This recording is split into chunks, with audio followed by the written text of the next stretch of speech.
Hi, this is Keith with How to Build Your Own Home, and I had a really interesting conversation with my concrete guy. His name's John, best guy in the world. And let's just go right to that interview, and you'll get some real good feedback on what a great subcontractor thinks and what they're looking for as far as doing work for some people. So it was a great interview. Let's go to that. I just want to talk, I want to ask why you build for me and what people you build for and that kind of stuff. And people out there want to know how to find good people like you. This is John, my favorite concrete guy in the world. I've done a lot of jobs with him. How long have we known each other? About 15 years. About 15 probably. years? Time flies. Time flies a lot. And he doesn't take jobs with anyone. Why? What kind of people do you look for to take a job from? Well, people that I can trust. People don't have to worry about every nickel and dime, and that knows the kind of work I do. And you know, you gotta hang in there and keep everybody a tight-knit group, because we're running out of people like that. It's getting worse. Yeah. Everybody's coming in from California. They're all hacking it, you know, and this place is just getting out of control. So when you say that you like to have the people you know to work for, you just don't pick anyone. You have to know them. Yeah, and I don't like to just do bids and not even meet the person if I can help it, unless I need the work and if it's a good job. Yeah. But it's hard to trust anybody anymore. I mean, they're going to take you for a ride, and I can't afford to do that anymore. And it's just, life's getting harder. It doesn't get any easier. So yeah, construction's almost like it's designed for somebody to get screwed. I don't know if I can say that on YouTube. You just did. And so you want to try to avoid messing someone's life up, but you don't want to get messed up either. No. And word of mouth is probably the best way to get work anyhow, because they know who you are, and if you've been around, I've been here since '84.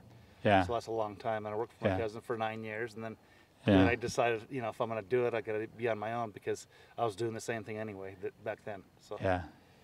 If an owner builder approached you and says, "Hey, I'd like you to bid my home," what would be the factor that would say, "Yes, I will bid your house"? What would be the number one thing that you'd want from them?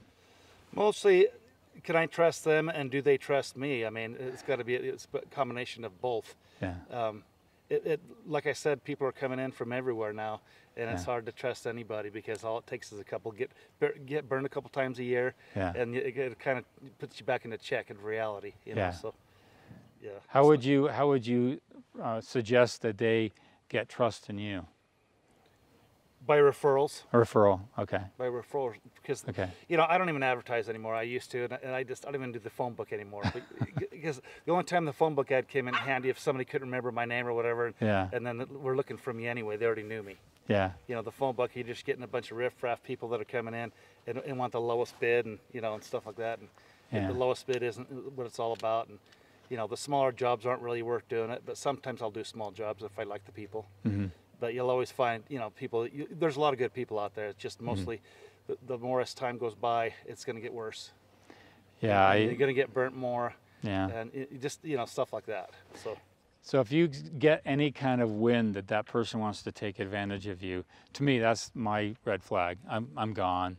I'm walking away from that. And there's been several contractors that I've, just like you said, you know, that I'm not going to do any work for these people, and they've been around for a long time, but you know, they're shady, fast talkers, and you know, you can't afford to live like that and stuff. And they're always trying to, you know, change of orders this, change of orders that, and stuff. And usually, if it's people you're working with, and a little bit of here and there, everybody has to give and take. Yeah. You know, and if you don't, then something's going to go wrong, and it's going to go sour. You know, if they're worrying about every little cent and every little, you know, piece of rebar, you can't be like, you just have to do your job and do it right. So you kind of keep your head high when you talk like that. If you want my quality, you're going to hire me. That's what it is. Exactly, and it's not about the lowest number, because I don't even want to waste my time to do the lowest number. And sometimes you'll already get burned, or you make a mistake on numbers, and it's not hard to do when you get busy, and you know, it gets hot. And it's going to get hot soon again, but you make mistakes, and so you have to move on. But you can't get burnt by somebody just trying to chisel you down. Yeah, it's not worth it. So the moral of the story, talking to my best concrete guy in the world, a buddy of mine, is don't try to chisel people down. It's just not going to work. And if you do get somebody who's going to bid at that level, you're not going to get the quality you need. You're going to get what you get. You're going to get what you get. So find the best people and make friends with them. Be nice. And don't pick the lowest bid. Don't pick the lowest bid.